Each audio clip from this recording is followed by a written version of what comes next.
Bonjour à toutes et à tous.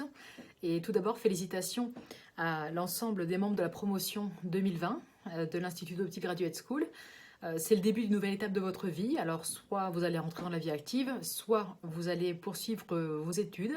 Mais en tous les cas, c'est un grand moment et donc je vous en félicite chaleureusement.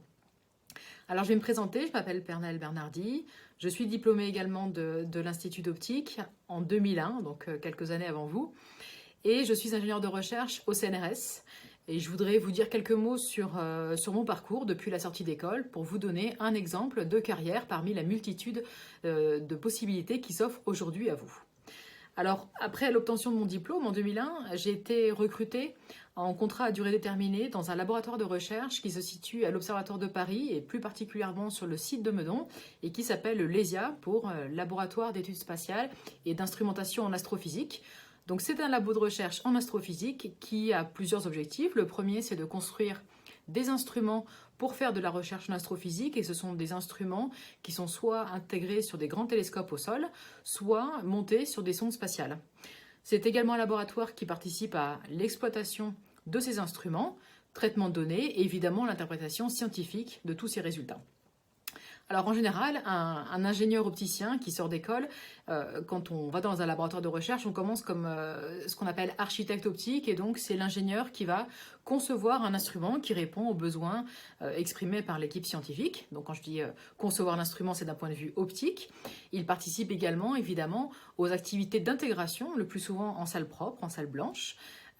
Et puis des activités d'alignement optique, de test et de validation de ces instruments-là. Et puis après, en vieillissant en général, les fonctions changent.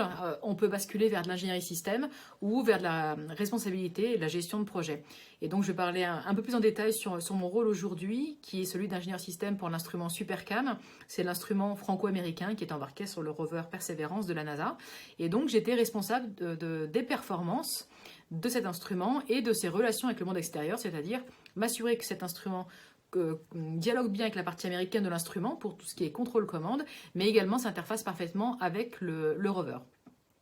Donc c'est un instrument, enfin c'est un rôle qui est assez passionnant parce qu'il est à la fois la jonction entre l'équipe scientifique et toute l'équipe de développement technique et un poste assez riche et spectre très large puisqu'il faut dialoguer avec l'ensemble de l'équipe technique, c'est-à-dire avoir des compétences bien évidemment en optique mais également en mécanique, thermique, logiciel embarqué, électronique, et donc c'est un poste qu'on prend en général après avoir fait ses preuves sur quelques instruments.